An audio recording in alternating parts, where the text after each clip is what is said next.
Man, it's about to go down. You feel the tension in the air? Wrestling fans all over the world, get ready for this right here. They're gonna have a field day with this one. You're about to witness Buster Unmasked!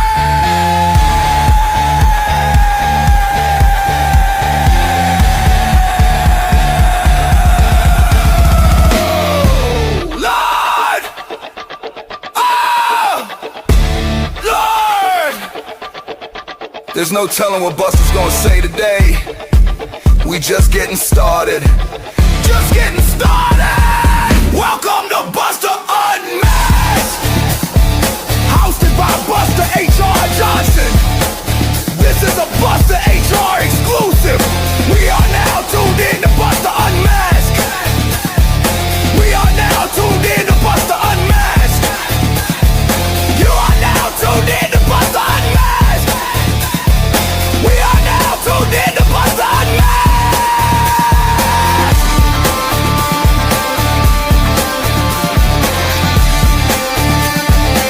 Welcome to Buster Unmasked.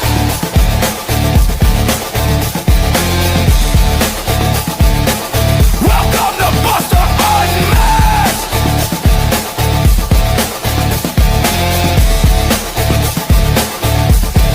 Buster Unmasked.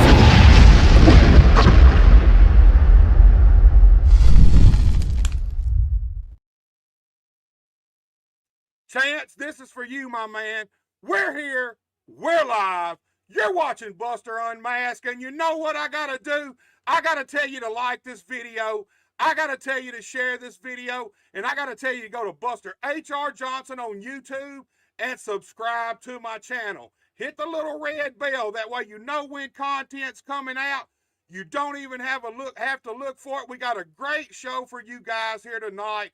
This show here has been 2 years in the making, and that's no bullshit. I've been trying to get this man here since the inception of this podcast, but you know I got the Dirty Dozens coming up on October 19th.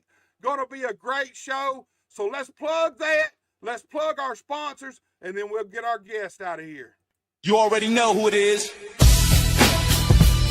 We be bustin'. It's Big Buster, baby, and I got some Dirty Dozens for y'all. We be bustin'. Wrestling roast battles. Y'all ain't ready for this. Y'all ain't ready. Here we go. Who be bustin'? We be bustin' like Blassie, like William Perry, we hustlin'. Big in these streets like Big Buster.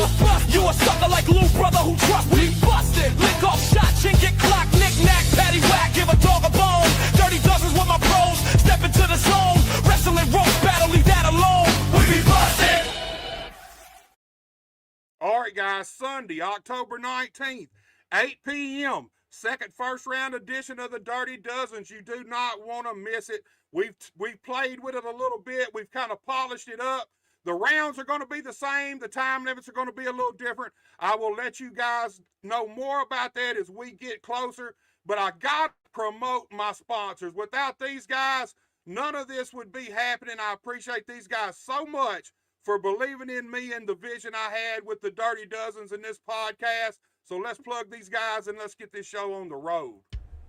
For all of your breaking news, sports, and weather in and around the Jackson, Tennessee and the West Tennessee area, be sure to tune in to 101.5 FM or 103.5 FM. You can also log in to talkinwesttennessee.com. That's TALKNWESTTN.com or newstalk1035.com. For all of your in-home care and consumer direct services in and around the Caruthersville, Missouri area, be sure to call Glowing Hearts at 573-643-2537. Their priority is caring for you and your family. Be sure to check out the Boot Hill Sports Network on YouTube for all of your sports news and live local games in and around the Missouri Boot Hill. That's BOOTHEEL. That's the Boot Hill Sports Network on YouTube. The Boot Hill Sports Network is also the home of American Hostile, Championship Wrestling, and the Unified Wrestling Alliance every single Saturday morning at 11 a.m. on YouTube. Professional wrestling just the way you like it. All right, guys, like I said, without those guys, none of this would be happening. And my guy tonight, like I said, this podcast is 2 years in the making. My guest tonight is the total package around here. I'm just going to say it like that. He's got the size, he's got the look, he's got the charisma. He can go in the ring. He's one of the biggest, baddest dudes we have around our area. He is, without a doubt, the Bluff City boss. I bring to you none other than Don Montana. What's going on, Buster? Man, glad to have you here, my friend. 2 Man, years in the making. Right, right. Hold on, I don't know what I did with us. Let me find us, Don. I'm screwing up here already. Let me see what I got going here. There we are. There we're back. I've been making some new formats and stuff, and I've got a bunch of them down here. I hit the wrong one. But now we're on full blast. Don Montana, how are you doing, my friend? Man, I'm all good. Can you hear me good? Dude, I got you loud and clear, man. Cool, cool. Man, yeah, I'm doing fine. How you doing? Dude, I have been looking forward to this. I'm doing great, man. Let me ask you something, because I like to find out a little bit about my guests before we really get into the wrestling. You a Memphis guy, born and raised? Born and raised, yep. Born and raised. Here. Both my parents from here. You said what? Well, talk to me about growing up in Memphis, man. Your background, your upbringing. Let's talk about that before we get into wrestling. Shoot, yeah, I'm from here. Both my parents from here. I went to school in Memphis. Been playing sports in Memphis and everything. Went to college in Tennessee, so I've been here pretty much my whole life. So, here's the thing, man. You popped on my radar, I guess, about the time you broke into business, man. You've been doing this about 5 years, right? Right. Okay, well, you popped on my radar on Facebook first, probably 4 years or so ago, and then probably 3.5 years ago, I seen you live for the first time at Osceola, Arkansas at MCW, Mid-Southern Championship Wrestling, man. And I was like, who in the hell is this dude, man? You talk about growing up in Memphis playing sports. I'm going out on a limb here. Was you a football player? Yes, sir. That's what I did mostly. But I did a little bit of everything. So, shoot, I got into sports around the age of 5 or 6. I started off with Taekwondo, so I've been fighting my whole life. Started off with that, gave a little swing at I started football simultaneously. Then I gave a swing at basketball, tried out some soccer, baseball, and all that. But I stuck with football. That's what I ended up doing pretty much all the way through college. And then, shoot, I'm a physical guy, so once it was over with that in college, I said I got to keep doing something. I always been into wrestling, so I had figured I'd get my way into that. Man, I'll tell you what, that blows me away, because from the first day I've seen you, and I've told other people this, you reminded me of a football player, of a high-level college football player or an NFL player. Your look, everything. From the first day I saw you, I thought, man, if I had this dude and had a company, especially for TV, I'd bill this guy as a former professional football player. So it really blows me away that's actually kind of true, that football was your sport of choice, man, and you did play football because, man, you've got that look about you. Talk to me about your football career a little bit, man. Talk to me about where you started and where you ended up in football, man. Shoot, I started off, of course, Pee Wee out there in Whitehaven. And then I went played middle school, high school at Ridgeway. Then I went on to Lane College and played football. I played on the line, both sides pretty much, but mainly O-line. I was slightly bigger guy too around them times, so it's as small as I've been. Oh, really? I didn't realize that, man. What's the biggest you've been in your life, man? Oh, shoot. Well, the biggest I've been, I had 1 year off in college. The 1 year I didn't play football. And I went from 280 to 325. Ooh. And right now I'm about 100 pounds lighter than that.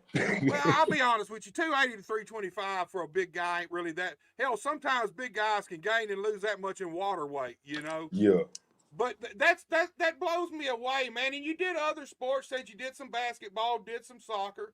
What was it about football that you knew that it was the thing instead of these other things, man? Oh, I got to hit people. I got to hit people. I didn't like baseball because I wasn't that good in it. My team sucked, so I did about a year of that. Basketball I ain't had a coordination for it, but football just came naturally. And everybody in my family played football, so it was right there. Okay, so football runs in your family then. Yeah. What's the highest level you made it to in football, man? I told you I played all the way to college through my senior year. Okay, where'd you go to Yep. college So at? I went to Lane College in Jackson, Tennessee. So yeah, I Okay. came out of there 2019, and then I started training for wrestling maybe about a month or two later.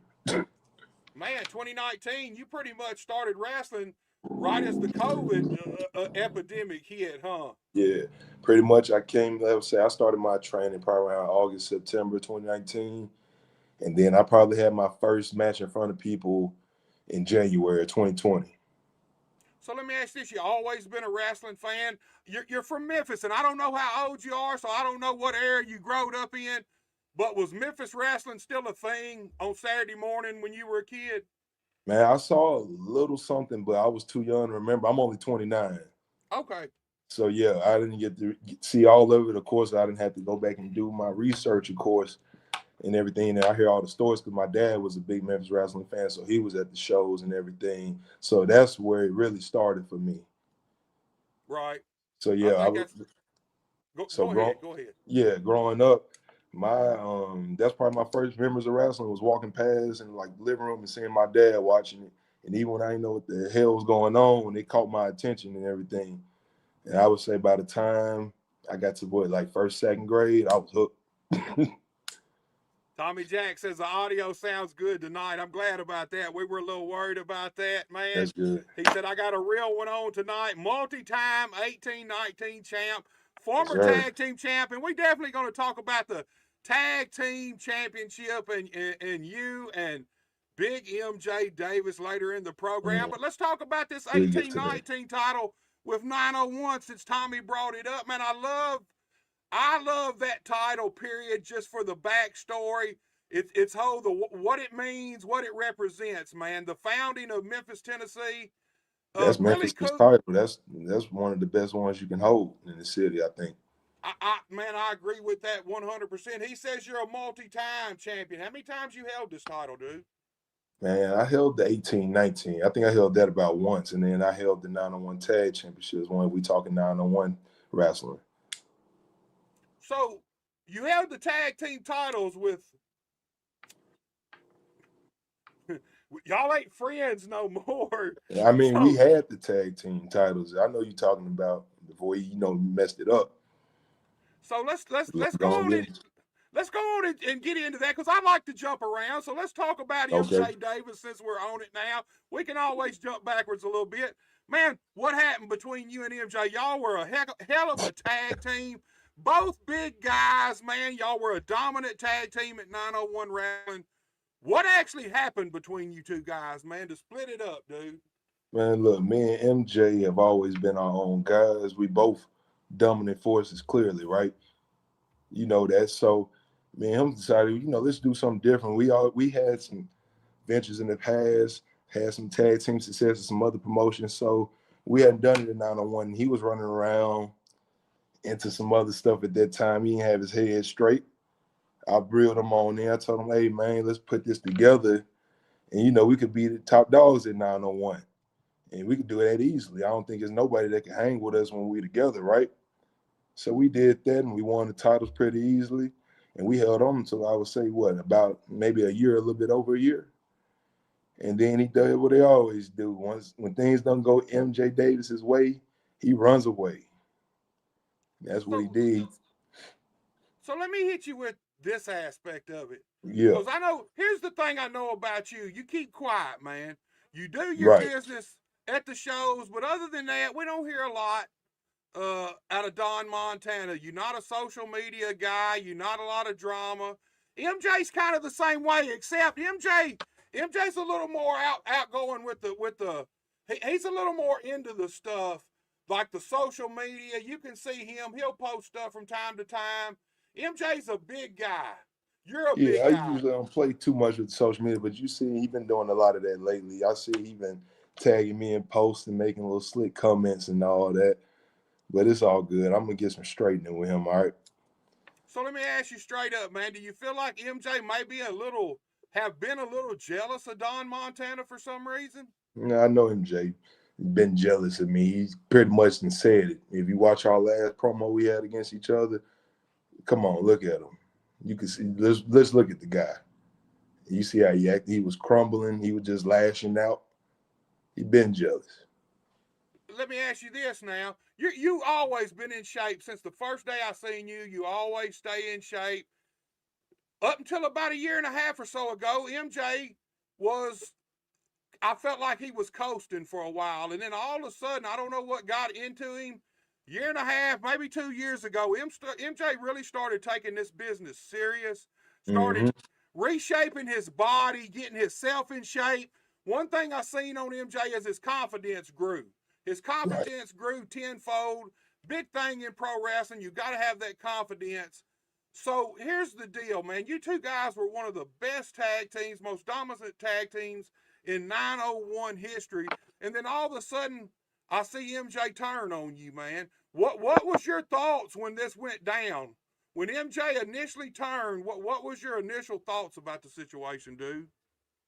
Like I said in the past, MJ has walked on me in situations. We lose the title, he runs away. So I'm used to him doing things like that. I thought this time would be, a little slightly different. But clearly it's just the same thing. He can't see the bigger picture, you know what I'm saying? Instead of us having a historical run, he went the selfish route, screwed me over, and now you got to pay the price for it. Man, Chris Lex is on here. He says Montana looks like he's about to riddle me this and riddle me that, man. What's your thoughts of Lex? Since Lex is on here, another Memphis guy, man. One of the most talented dudes in the wrestling ring around our area. I feel like he's highly underrated. What's your thoughts of Chris Lex, man? Another guy that I'm gonna have to handle real soon.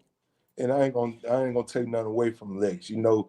This guy has been doing this thing around here for a long time. He's been giving me hell the last 2 months. But we can't let that go on too much longer. I'm gonna have to show him pretty soon like what I'm about. Because I think he is on my level, and that's not true. Dude, I feel like there's a lot of guys stepping to you right now.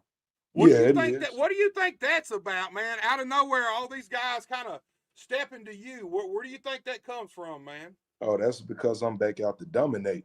See, I had some time where I started off and I was on my rise a couple years ago, and I stepped back a little bit. I would tell you that I had a little injuries and stuff, and I took a back seat, worked minimum shows, and now I'm feeling better. And I've been rebuilding myself, so I'm coming back hard right now. And I know some guys see it and they've been wanting a piece of me, and most of them ain't been able to handle it. So what kind of injury did you have, man? Oh man, it's just a lot of built up minor things.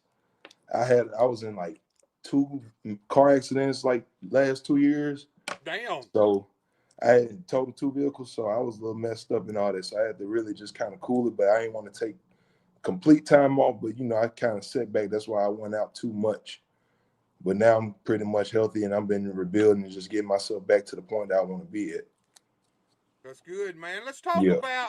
Let's jump backwards a little bit. Now let's go back to you kind of discovering wrestling, man. You say you're walking through the living room, your dad's got wrestling on TV. What's your first introduction to pro wrestling, period? What wrestling was it? WWF, WCW, TNA?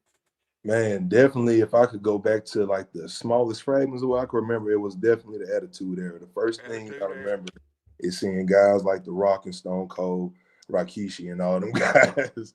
And I remember just being like just caught up in it. The first person that caught my eyes as a fan, though, was Rey Mysterio. That's the first person who I was stuck on as a fan. So let's talk about that for a second. Big guy, you'd almost think, well, big guy, you're going to identify with the big guys, but No, you identified with Rey Mysterio. He's your guy. What made Rey your guy, dude? Well, around that time, I was a little guy because that was about, I would say, first, second grade type Oh, deal. I So, got you. Yeah, yeah, I'm so conflating yeah, two I was rooting for the little timelines, guy. man. There you go. I was rooting for the little guy, and shoot, I was all full behind him every day we got to school. That's me and my friends. We just talked about what happened on Monday Night Raw. That was our thing. And shoot, after a while, I became, if I'm going to list, shoot, I became really a Cena fan. That's what really made me fall completely in love with it. And then guys like Bray Wyatt, those are probably my main three biggest influences as far as wrestling and watching, just catching my attention. Right. Look, Don, can you pull your phone up, turn it up just a little? For some reason, it's Yeah, I sped a got you. little. I got you. Or you can, if you set, Is that good? there you go. There you go. Oh, you're perfect. So let me ask you this: what was the first live wrestling you ever went to, man? Shoot, now the thing, I actually didn't get to go to a live wrestling event till I was an adult, pretty much. Because every time it seemed like they were coming to Memphis or whatever, I told you I was doing the sports and football and stuff. I would always have practice and things, so I always missed it. But I used to never miss a show, but I used to never, be able to go live. And I was one of them no miss practice guys. So Right. I used to always, just set it out. And I would say by the time I got my last few years of college, I would say that my senior year, that's when I kind of figured out, I had been figuring out about the indie scene because I really didn't know about it for a long time. And then I heard about a promotion that was local, and I went and checked out one of their shows. And then maybe like 2 months later, I went to a SmackDown that came. So talk to me about that first SmackDown, man. Going to the WWF, you're live there. TV taping if it's SmackDown. Now, I'll be honest with you. I'm not a fan of going to TV tapings. I would rather go to just a house show because Yeah. there's so much you don't hear and you got to watch on the screen at a TV taping. But what was your thoughts of your first SmackDown, man? Oh shoot, it was, man, I got chills that first time. It was everything I wanted it to be. I had been waiting a long time to see it, so I had made up my mind right there that I wanted to do it. I was still deciding. I had went and checked out an indie show, and I saw some of them guys, and I was still debating. I'm like, do I want to do this? And I said, let me go to one of these shows since I'm finally able to. It was like the off season and things. So, and I went, and I was like, man, the atmosphere of everything. I said, I got to do this or take a swing at it. So once you made up your mind that, hey, this is something I want to give a shot at, Yeah. where did you end up? Who trained you, and how did you get in the business, man? Okay, so shoot. Let me see. I hit up there's a guy that runs shows around here. I hit him up, and then I ended up getting referred to RSWF, and I went to one of their shows that was around early 2019, I think. Soul And Takers shoot, Company, right? yeah, right. So I went there, I sat in on the show, and then I got invited to the back because I had let them know I was interested in everything, and then I ran into Big Ace and B Man, and shoot, they took a liking to me early, and pretty much they took me under their wing. I ran into let me see, right after that, I kind of was around I already had a lot of respect and had been doing, my study on the business and stuff. So I Right. was standing around the ring, just kind of looking at it. I almost didn't even want to touch it. Kevin Bless, one of the guys I met, invited me. He was the first person that invited me to step foot in the ring, see what it feels like. And so him, Big Ace, B-Man, Derek King had a lot of influence in what I'm doing. And sure, I have to give Chris Lex a lot of credit too. He's been in it since the beginning with me. So a lot of them guys is who I picked up a lot from. So talk to me about let's go back to the WWE SmackDown, and now you're in your first indie show, in the arena at an indie show. Talk to me about that contrast, dude, because there's a huge contrast there. How was that for you from going to see how big it can be to see how it starts out pretty much, man?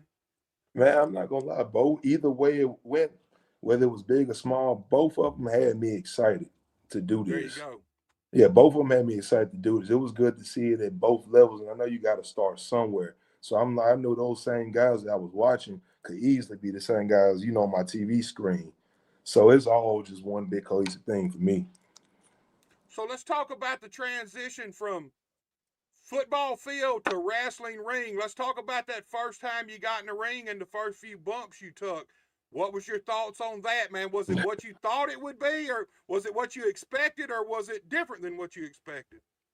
I mean, count about what I expected. I did a little bit of education, but at the same time, you don't know everything. So, what I wouldn't say anything was easy, even just from taking a simple back bump and hitting the ropes. So everything was a challenge, but I like a challenge. I could take a hit, so I jumped right in. My whole motto was at the beginning. I told myself everything they put in front of me, I just said, "Fuck it, Right. just do it," pretty much. So. That's how wrestling is, man. How was your first bump? What'd you think about the first bump in the ring, man? I mean, they ain't the prettiest, but sure, I think I got used to it pretty fast. I mean, it took a minute to get that natural feeling of just throwing yourself like that. I would say that came a little bit easier. It was the flipping for me. But I got Right. there too eventually. So Well, let's talk about that, because from in football, man, you're on the ground, you're running, you're hitting hard. The only time you end up in the air is if you jump or somebody knocks your ass in the air. So talk to me about that, man. Once you get in wrestling, now all of a sudden it's a give and take, man. You can't just run people over. You got to work with them. You got to be agile to be a pro wrestler too. You right, can't be right. stuck. You can't be stuck to the ground. You got to be able to get up there. Talk to me Okay. about the flipping, man. How long did it take you to actually get the groove of it, dude? I mean, I would say that probably took about a regular day, week's worth of training type deal. That didn't hold me up too long or nothing like that, but it definitely was different. I would say my biggest challenge getting into the wrestling was coming in football. I was hard hitting and stuff. I always moved fast. That was my thing. I was explosive, and I was Right. preached my whole life being explosive. So once I got into the wrestling business, I realized that I was a little bit too explosive.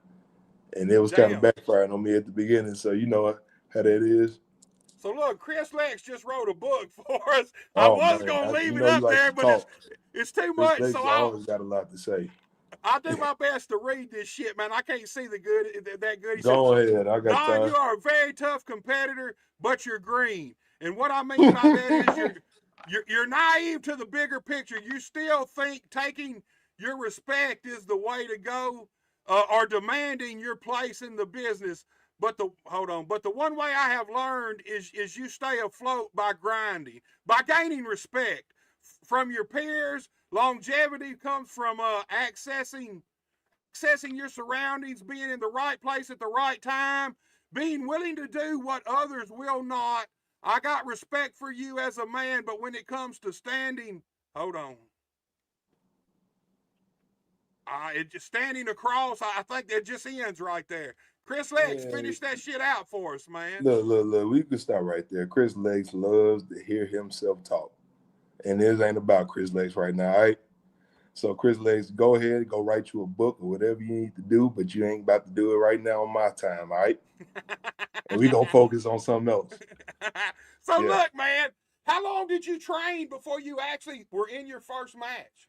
Man, let me see. Okay, I said about August 2019. And I probably had my first match in January 2020. So about a solid 5-6 months, 6 months, I would right? say. And I thought, I feel like at that time I got thrown in pretty early. I thought I had a little bit longer. I wanted a little more time to polish myself, but I got thrown in there and had to go ahead and learn on the fly and figure things out. But like I said, I had a lot of good guys around me. So I was able to figure it out pretty simply. Who was your first opponent, man? Man, one of my first opponents. If I'm gonna take back, first of all, the first thing, my debut in the ring wasn't an actual match. The first time the fans saw me was actually a run-in where I had to save Chris Masters from a beating. So that The was my Master first thing. Lock. Yeah, I had to save him. I forgot who it was. Somebody was getting on him after a match, and I ran in and saved him with a chair. And then maybe the next week I debuted, and I think maybe one of my first matches was probably a tag match. I believe it was against Ray Sanders and V Man. V man, V Yeah. just passed away recently, man. I didn't know V personally. Me and him crossed paths in 1997 at the USWA, man. We didn't really know each other. Both of us was there just trying to get a job, basically. But man, just passed away. Everybody I've ever talked to about V-Man had the same thing. Great dude. Trust him with your life. Don't fuck with him. That's kind Right, of the story of V-Man. Chris right, Lex right. says, what about the one time you lost your MCW Legacy Heavyweight title? Of course, to Chris Lex, man. Ask Chris Lex how many times did it take him to get that title from me. I think it took about 4 or 5 times, and I whooped his ass most of them times. He got lucky the last one. I plan on getting it back soon, and so be looking forward to that. All right, Buster. I got you, man. Yeah, I got to Chris catch Lex up doing a on my lot of wrestling. talking I'll be right honest now. with you. I'm behind. I'm probably a month and a half behind on wrestling, period. All wrestling in general. I've been so busy over the last couple of months. But so let me talk to you about this. How was your first match, man? You did the run in first. That's a good little icebreaker to kind of get you out in front of the crowd, let them see you, let you get out there for a second. How was your first match, man? I came in and made that save that first time, but my first match, I pretty much came in straight hot head trying to dominate. So I came in. That's the first time I laid down the spear on anybody, and shoot, started trying to make a name for myself. So let's I talk got it about on. the It's on videotape. I speared V-Man. I speared Ray. Let that's a everybody big know that I'm spear. here to play. Right, right. Got to make an impact in the wrestling business, man. Right, Hey, here's the thing. You want respect in the wrestling business, you got to go out there and take it. There's a lot of right, ways to earn it, like Chris says, but at the end of the day, you got to stand up for what you believe in. You got to stand up to anybody who fuck with you, and you got to take that respect in the wrestling business because nobody gives it to you. right, Nobody just offers out respect in the wrestling business. Most people are trying to cut your throats behind your back, you know. So right. they definitely ain't giving you no respect. So let's talk about the energy going from the football field to the wrestling ring, man. Which one do you love better now? Do you wish you would have stayed with football? Is that your true love? Or is wrestling it for you, man? And that rush of the crowd, it's one thing being out on the field with the rest of your teammates and a whole nother team in front of thousands of people. But when you're in that wrestling ring, especially if it's a one-on-one match, you and that other guy are center of attention in front of everybody. Which do you like better, man? Which do you love? Which pumps your veins the most, dude? Man, when I played football, I was obsessed with it.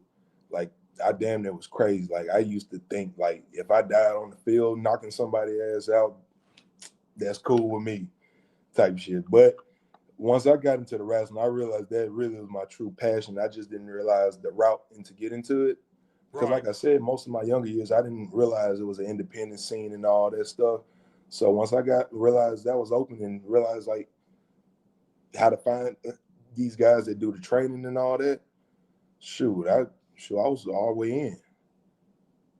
And that's And you shoot, got ever to be since I've all the been in way the in. ring, there's nothing else I've been wanting to do more than that. I'm like, I have a blast every time I step in there. It's funny how life takes you on certain roads, man. You think one thing's what you are and what you want to be, and something you may have not have ever expected to do pops in your life, and then all of a sudden you realize, oh shit, I feel like this is my thing, man. This is what I Yeah, want, you know. So let me ask you this, man. You've been doing this about 5 years now. right. Where is you went from RSWF to what was your next step, man? Shoot, so I did that for a little bit. I had a couple of matches under my belt, maybe for a couple months, and then of course, like you said, COVID hit, so things shut down and all that. So I kind of sat down for a few months, and then I had a couple guys that I trained with, and then guys like Big Ace end up hitting me up, and they say, "Hey, let's get back out in the road. Let's go out to some of these other promotions outside of Tennessee." So we started messing around with EIW and TIWF, and I started back, getting back sharp. Right. Around the time I was working around there, that was when it was in New Bern. I got put with Rude, so started learning a lot from him. Rude's a veteran, man. He's been doing this since I want to say probably 1997, man. I could be off a year or so either way, but Rude, one of the best guys in the business to learn from. Big Ace, man. Here's the thing about Big Ace, and I guess I'm going to break it here. Big Ace is actually going to be in the November Dirty Dozens event. I hadn't really Okay. told nobody that yet. I'm anxious to see Big Ace in this event, but for me, man, Definitely, I would say Big Ace definitely one of the top talkers around this area. I am looking I don't, forward to it, yeah, man.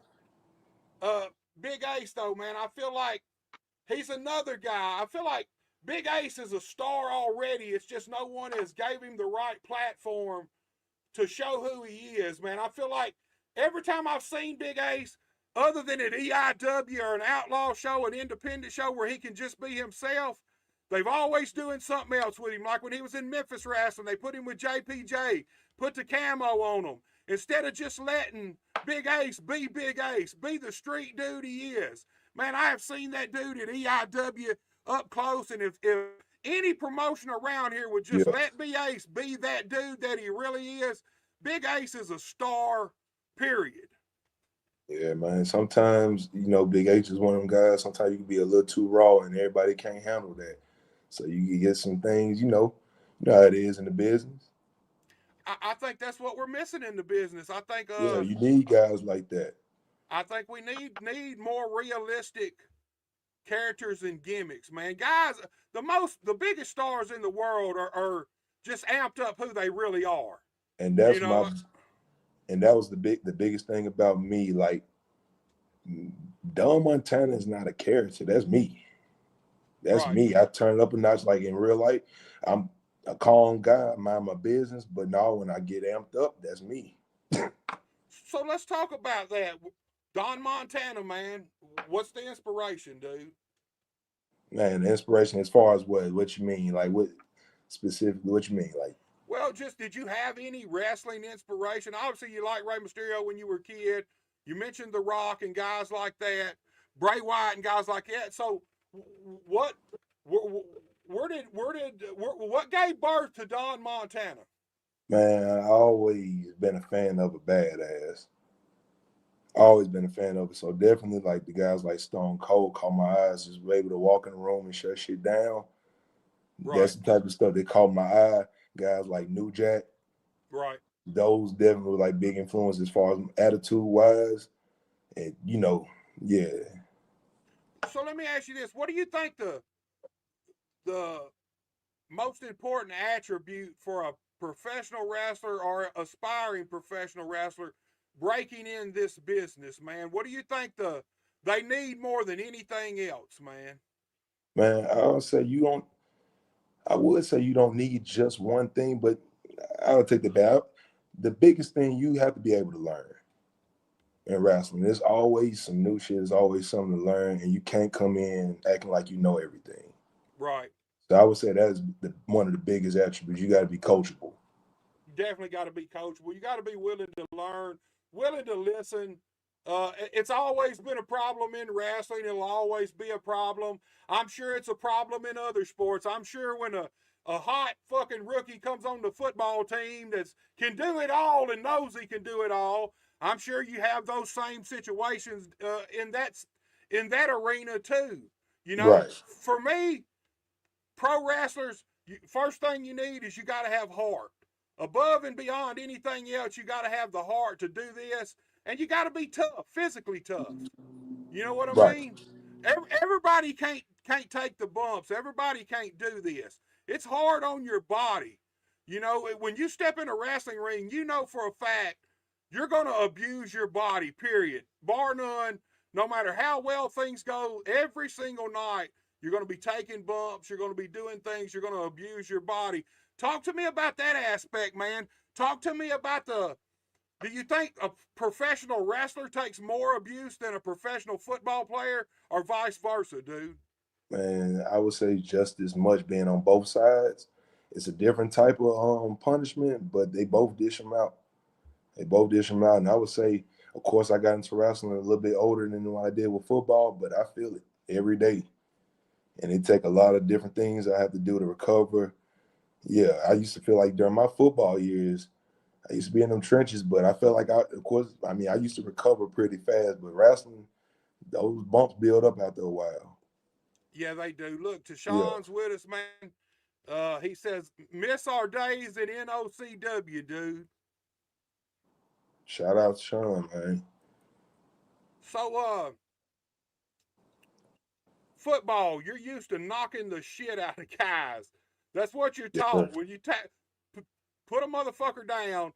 In wrestling, it's kind of just the opposite. So let's talk about that dynamic, going from being able to hit guys pretty much as hard as you want to now you gotta pull these punches, man. You've gotta work with these guys. What was that a hard transition for you, or did you just kind of was it seamless for you, Don? I mean, it was a hard transition. I built a reputation as a stiff guy, but I had to find my balance. I think right around these days, at least early on, I know definitely it wasn't nothing nice, but I feel like I got a good balance right around, right now. So I know how to make it look good. And it depends, I could get in there. If a guy want to lay him in, we can do that. I have no problem with it. So did you catch any heat for being stiff when you first broke in, man? I mean, I Were don't think I guys ever bitching? was. I don't think I was ever just reckless on purpose or doing anything crazy like that or just constantly. So whenever I made a mistake or anything, I feel like in my earliest, I made it quick to try to adjust and fix that. Like I said, always try to listen to the vets.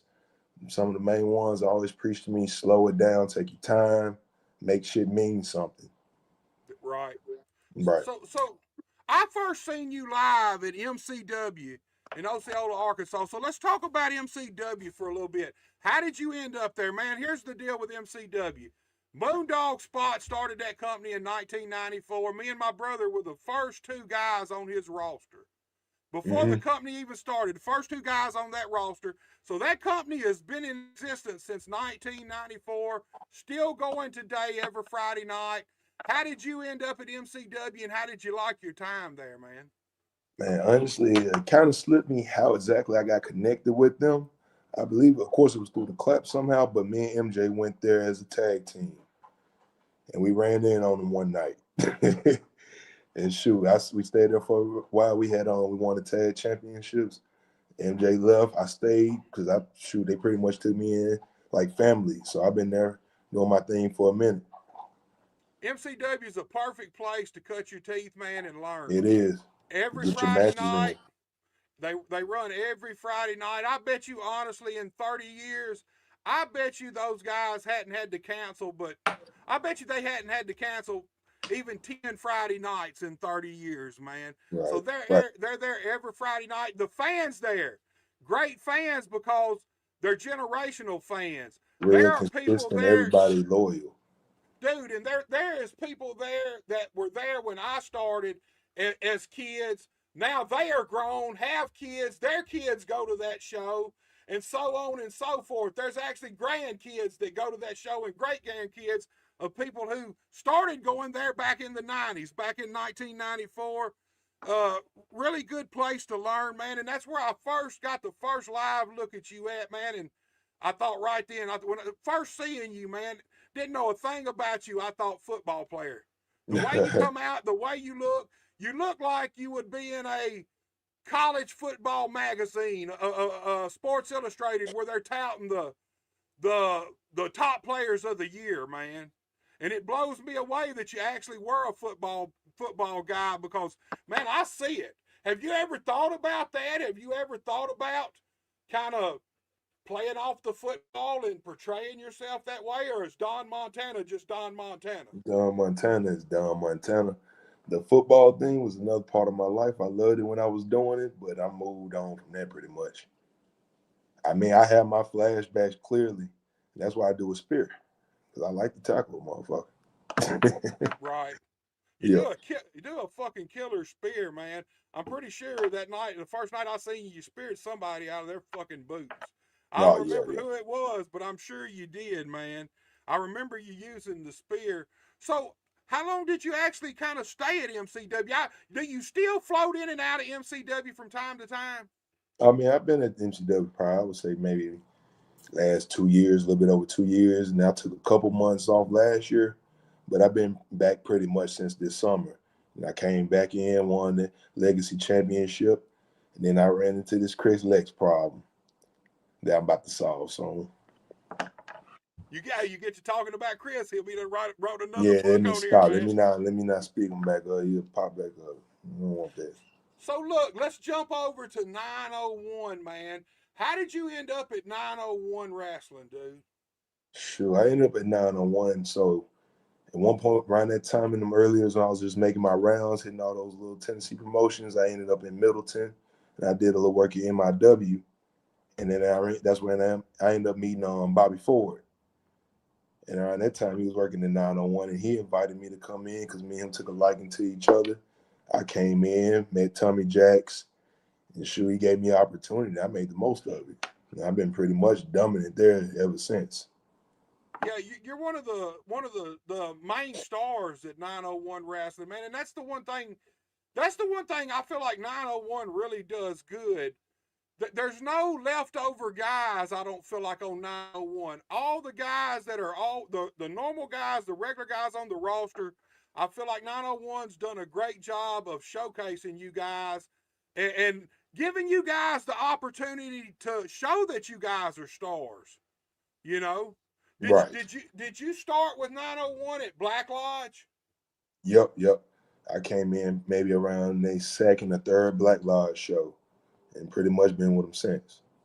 So let's talk about that, man, because Black Lodge, I've had Tommy on a couple times, and it wasn't like, Mm-hmm. if I remember correctly, it wasn't like y'all had any heads up that Black Lodge was going to just close down like they did.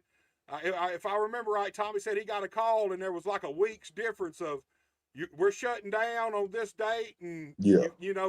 then it goes into finding another venue. Right. Minglewood Hall, man. Let's talk about going from Black Lodge to Minglewood Hall, because I feel like, blessed in disguise, I feel like Minglewood Hall was meant for 901 wrestling. Right. As much as we love the Black Lodge, like I don't think that was ever the end game. Tommy is always looking to grow the promotion and get somewhere bigger. And Minglewood definitely is a place that's fitting for 901. Yeah, I like Minglewood and 901, man. Storylines and angles. Here's the thing. Here's how far behind I am on up to date with the wrestling. The last match I saw with you and MJ, at the end of it, MJ had you either handcuffed or zip tied to the guardrail. And here's the thing I love most about this match, and I love the way 901 does their angles and stuff. So MJ gets you zip tied. He backs it back to the ring. Obviously, he gets the count out victory. But finally, you get loose and you hit that ring, but there's no contact. You hit the ring, MJ powders out, goes back to the dressing room. Great booking right there, because too many times you would have got loose, you would have hit the ring, you guys would have tied up, and it would have killed the story. People would have forgot what they wanted them to remember. Right. And I love the fact that there was no contact between you guys. MJ powdered out like a chicken shit heel should. You owned the ring then. He got the count out victory. Good storytelling. Let's talk about that, man, because here's the thing about pro wrestling. Good storytelling makes good wrestlers. Right. I think that's clearly the most important part of wrestling. Like, you can't do this without telling the story. Our whole job is to get the people engulfed in what we're doing, making them believe in what we're doing. So That's I'm right. like, yeah. And here's the thing about wrestlers. You guys have, look, if you're a wrestler and you're at a show and they ain't really got no plans for you, they just throwing you in random matches, no direction. You're like, well, what the fuck am I doing here? But it Right. feels so good when you're at a place who No, they're has doing has yep. plans for you, has ideas for you that you don't even realize. They don't just have ideas for you right now. They got ideas for you 6 months from now. Where they want you to be and where they want you to end up. And that's why I always took a liking to 901. Since I came in, Tommy always thought further out. He would tell me things that he planning on trying to get to, whether we might not have the perfect plan how to get there. He would tell me where he want to end up in the next 6 months, next year or so. And you got to be able to tell a cohesive story to get there. But that's what keep the fans going and getting them into it. You got to give them something, but keep them wanting more. Exactly. You can't give them everything at once. You give Right. them just enough to make them want more and bring them back to see what happens next. That's what wrestling's all about. Wrestling ain't really about what's happening now. It's about what's happening next. You know what I Right. mean? Right. I think 901 is one of the best companies around our area for storytelling and featuring their guys. Man, everybody has a place on the 901 show. Uh, Really good show. Let me ask you this: we're already 50 minutes in, so we're gonna start winding it down. Okay. What's the future hold for Don Montana? Let's start with 901. What's the future hold for you at 901? And then let's broaden the gap a little bit. And what's the future hold for you in the wrestling business over the next few years, man? Man, as far as 901, it's definitely the 901 Wrestling Championship. I got to get my hands on it. It's the only thing I haven't held at that promotion. And I know my guy Kevin Bless got it right now, and I'm letting him do his thing. But definitely I got to get my hands on that soon. So that's really important to me. I think that's the biggest thing you can hold in the city. And then as far as outside of 901, I'm just about to pretty much my goal is to get my name out here more. Like I said, I'm in a rebuild phase and been recovering and getting myself to the point I want. And I feel like I've been having some great matches lately with a lot of good guys. So I'm just been getting ready for a big year coming up. Well, let me ask you this, man. Are you content working around Memphis and being a local guy, or if the opportunity arose? Because obviously that there's this WWID thing out there. Whether there'll be another crew of them, I don't know. But I can promise you this: they're looking at people around Memphis for sure. Right. Big Aaron Roberts had the deal, but they're still looking at people around Memphis. If that kind of opportunity come up, is that something you would be interested in, or are you just content being Oh a no, local star? I'm always looking for opportunity. I don't think nobody wants to be stuck in one area. Right. So the goal is always to get out and get to somewhere bigger. So you went to college, man. What was your degree in, man? What did you master in college, dude? Oh sure, I got a bachelor's in business. Bachelor's in business. Yep. So let's talk about that then. Let's talk about the business end of the wrestling business, because I mean, at this level, truthfully, it's hard to make a lot of money. Guys really make more money off of their gimmicks a lot of times than they do their PO. So you get in the wrestling business, and all of us have the same thought when we are on the outside of the wrestling business, looking in, especially looking at old school Memphis wrestling or SmackDown or Raw. You're thinking these guys make plenty of money. But when you Yeah. first start out, it's totally the opposite of that. So let me ask you this. Was there a battle between your business sense and your heart and your passion for pro wrestling once you got in and you kind of figured out what the pay scale was? I mean, it was a little different than I expected, but at the same time, I had already did a little bit of research. I knew whatever in wrestling you get, you got to work for it. Right. If you want more, you gotta put in the work to get there. So I knew I'm like, simple as that. You got to do it, man.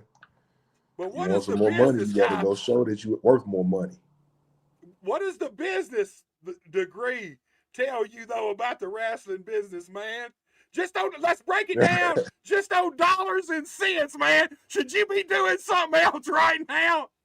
I mean, shit, there's always some other things you could be doing. I would call myself an entrepreneur, but shoot, when you love it, I mean, it's worth it. It's a dream, man. Yeah. Wrestling is built I on always dreams. wanted. I always want to do this. I'm like, shoot. I talked about like seeing it, on TV early when my dad watched me. I'm like, shoot, me and my cousins always was wrestling. We were just kids rolling around the yards, anywhere, tearing up the house. So I'm like, being able to actually step in the ring and do that, yeah, that's a dream come true.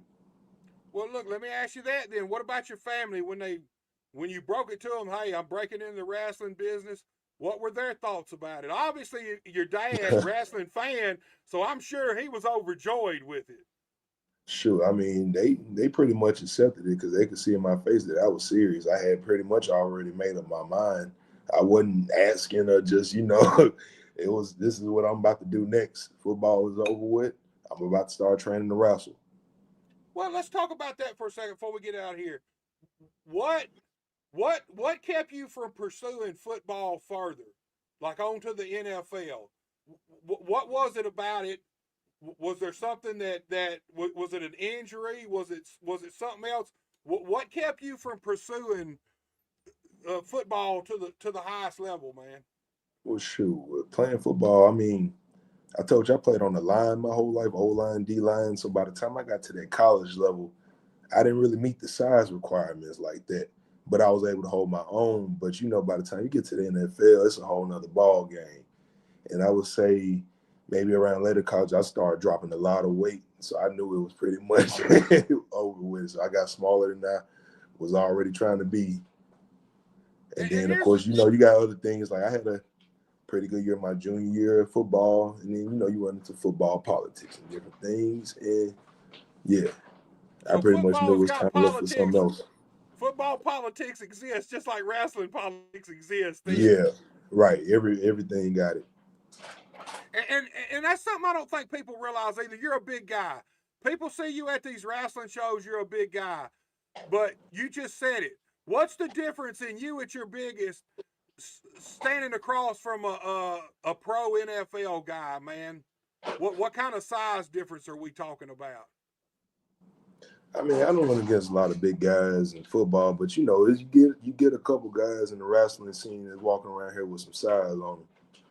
But I pretty much handle it the same. I'm a strong guy, so I'm never intimidated by anybody that might have the edge over me in that department. There you go. Yeah. Don, man, dude, I appreciate you so much for coming on. It took us 2 years to get your ass here, but I finally got you here, man. It was good being on here. You have to get me on another time. We'll definitely do that, man. I might have to get you and Chris Lex on and have a face-off if y'all got a match coming up somewhere. Or you and MJ. Y'all got something coming. What is going on with you and MJ? Because like I said, I'm behind. Last thing I seen, he got the count-out victory. You were zip-tied or handcuffed to the rail. He hauled ass when you hit the ring. Where are we at now with you and MJ before we get out of here, dude? Okay. Right now, as far as me and MJ, you saw, like you said, he take my arm to the rail, ran. Man, I try to watch my language right now. I almost got mad. But yeah, ran to the ring. And yeah, I got the count out. And then me and him actually had a rematch a couple weeks ago at the Roller Slam for 9-on-1. That was right there at the Pipkin building a few weeks ago. And I'm gonna be honest, I don't make any excuses. MJ got the best of me. He got the best of me. You said what? Well, go ahead, finish your thought, but I want to talk to you about the Roller Slam event. Oh, man, that's what I'm talking about right now anyway. So, yeah, the Roller Slam event, I think I got a little bit too much in my head. Didn't come prepared enough, and then he got the W on me. But it ain't over with. You see they announced today that he got a 9-on-1 championship match against Kevin Bless coming up at the Classic. I'm going to let him have that, but I'm not done with him.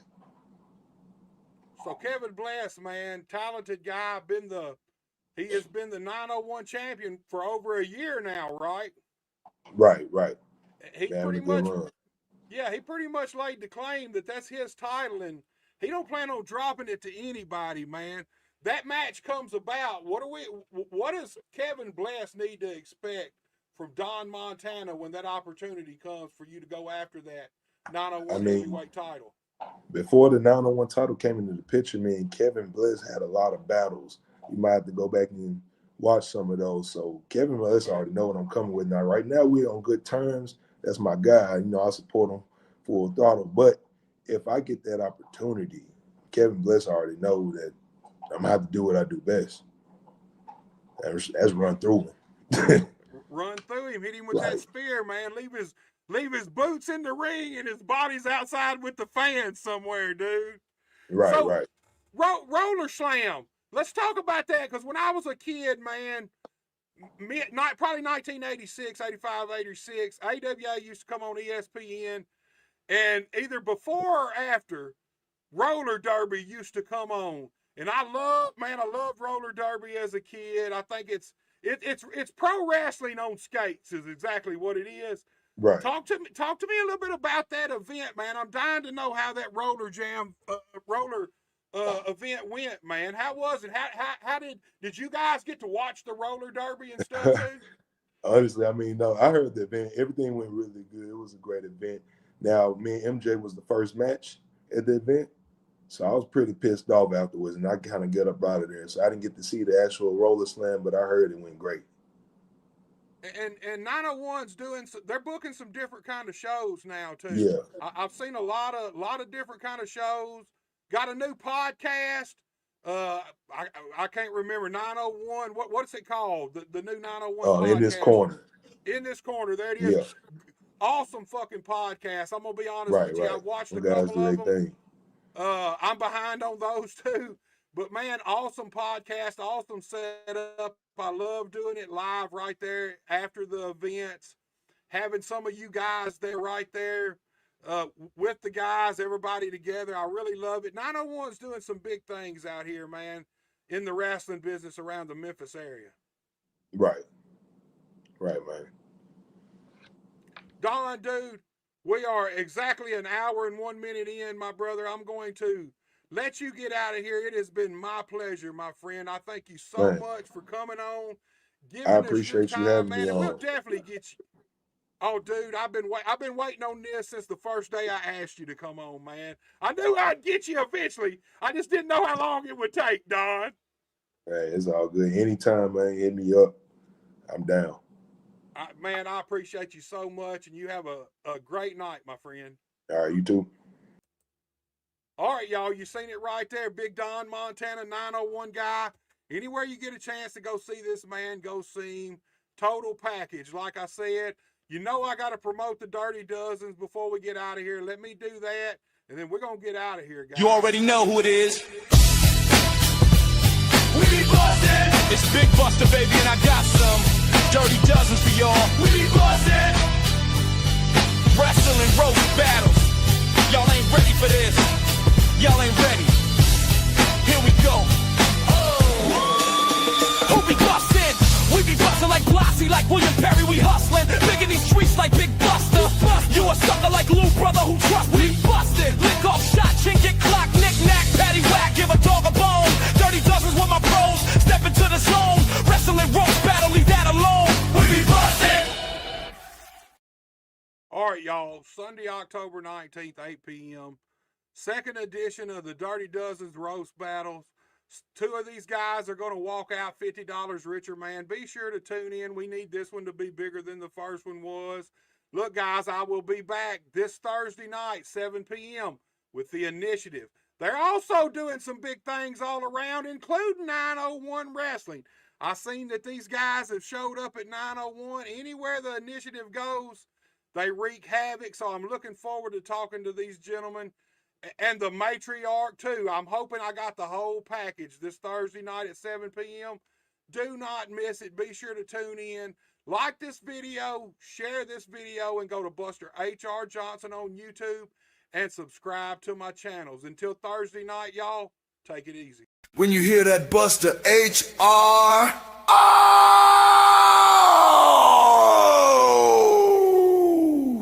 man. It's about to go down. You feel the tension in the air. Wrestling fans all over the world, get ready for this right here. They're gonna have a field day with this one. You're about to witness Buster Unmasked.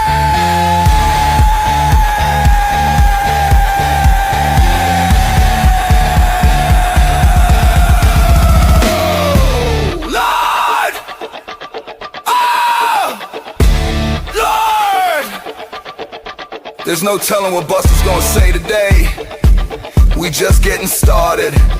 Just getting started! Welcome to Buster Unmasked!